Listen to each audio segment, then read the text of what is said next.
Erkek var sallama ver bir tane. İşlerini de göstereceğim. Tamam. Dişiye ne diyorlar fiyat? Ha, Şimdi fiyatı ne? dişi ne isteyin dişiye? Babala.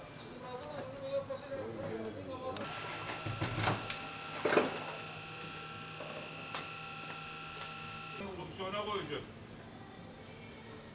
Abi sen al. Ben bir yani param yok. Şey yapıp yani. Evet, yine daha çektiğim biliyorum.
Bu da 7,5 kilo.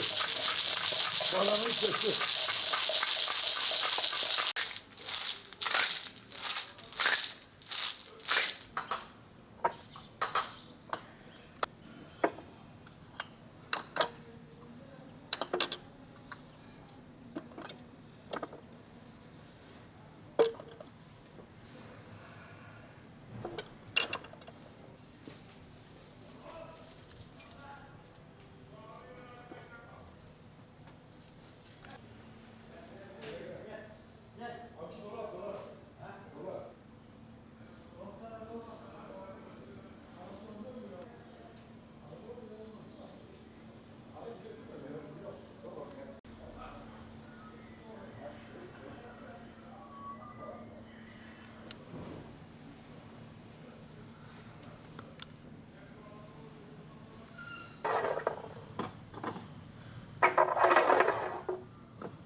Baban yanaklaraya bak ya, Allah Allah. Çok ilginç. Onlar eski, bizimki Ağırlığından fazla para var. Osmanlı'nın son dönemine ait. Tabii. Ondan sonra. Benden 2 devre öncedir. Evet. Nesli tükendi. Ben 49 üzüleyim. Efendim Gaziantep Devralem Para Müzesi aslında Gaziantep Ticaret Odası'na hediye amaçlı getirdi Hollanda'dan. Yani 1998 yılından getirildi bu koleksiyonumuz. Belli bir süre Gaziantep Ticaret Odası'nda kaldı ve sonuçta biz kendimiz kurmaya karar verdik. Ve şu anda dünyanın da ilk tek para müzesidir. Merkez Bankası'nın para müzesi yok. Çünkü Merkez Bankası ve darphane birbirinden bağımsız olduğu için ikisi bir para müzesi kurmayı akıl edememişler. Biz de bunu hasbelkader bir akıl ettik ve paranın sonunda çözdük ki para bir ansiklopedi olduğunu öğrendik. Para bir eğitimle alakalı bir konsepttir. Yani mikrobiyoloji, kimya, iktisat, işletme, sanat tarihi, güzel sanatlar vesaire. Para tüm bilim dallarını kapsar. Ve bunun memnuniyetinden dolayı da biz zor şartlar altında mücadelesini veriyoruz. İlla da eğitim diyoruz. Biz Gaziantep Devralem Para Müzesi olaraktan gelen misafirlerimize öncelikle dilimizin döndüğü kadar bir şeyler anlatmaya çalışıyoruz. Ondan sonrası kendileri zaten anlayan anlıyor. Şimdi ülke deyince mesela eskiden Osmanlı vardı, dağıldı biliyorsunuz. Eskiden Maraşaltı Yugoslavyası vardı, dağıldı biliyorsunuz. Eskiden Sovyetler Birliği vardı, dağıldı biliyorsunuz. Şu anda dünyada 300 küsur tane devlet vardır. Tabii çoğu 198 tanesi Birleşmiş Milletler'e üye olmayan ülkeler de var.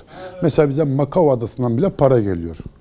Neden derseniz çünkü Gaziantep Para Müzesi bayağı popüler oldu, dünya çapında oldu. Biz yalnız buradan sesleniyoruz bizleri yönetenler, özellikle Kültür Bakanlığı'na. Bizim konseptimize sahip çıksın. Dünyada sürdürülebilir tek projedir. Yani Gaziantep'ten çıkıp da dünyayı gezmesi 33 yıl alan bir projedir, bir konsepttir. Projemin ismi geçmişten günümüze sessiz tanıklardır. Çünkü para her şeye tanıktır ve asla konuşmaz. O yüzden sessiz tanıktır para. 200'den fazla ülkenin parası bizde mevcut. Çünkü günlük buraya para geliyor. Bütçemiz yetişmiyor. Neden derseniz çünkü bunlar bir maliyet isteyen bir konsepttir. Allah'tan çocuklarım Hollanda'dan bana maddi destek veriyorlar. Sayıyı bilmiyoruz. İnan ki ne bilmiyoruz. Çünkü bazı ülkelerin ismi de değişti artık. Ondan dolayı sayı net veremiyoruz. Ama bizim koleksiyonumuz, konseptimiz tüm eğitimcilere açıktır. Eğer araştırma yapmak istiyorlarsa dünyanın en büyük kütüphanesidir burası aynı zamanda. Para öyle bir şey ki ülkelerin sosyo-kültürel yaşam tarzına göre değişmiştir. Şu andaki yeni nesil paralar mesela plastik. Mesela burada Malezya kullanıyor, Singapur kullanıyor, Avusturya kullanıyor, İngiltere kullanıyor, Nijerya kullanıyor. Yeni paralar çıkıyor. O yüzden paranın materyal yoktur. Paranın kendi adı vardır. Bir insan gibi. İnsan dışa bakıp da göremezsiniz. Para da öyle bir şeydir. Şu anda biz 3,5 tonla artık 4 tona doğru gidiyoruz. Yani tartılımları görürsünüz. Çünkü burada tavanlara dahil olmak üzere her yer para. İnşallah biz bunu gelecek yıl 4 ton aşıp 5'e doğru yaklaşacağız. Biz burada gösteriş falan yapmıyoruz. Çünkü biz tarihin kaybolmaması için aynı paralardan bizde onlarca yüzlerce var. Bunun sebebi ise biz büyük düşünüyoruz. Dünyada 300 küsur tane devlet var. Neden Gaziantep ve Türkiye'yi temsil eden bir para müzesi olmasın? Çünkü çoğu ülkede para müzesi yoktur.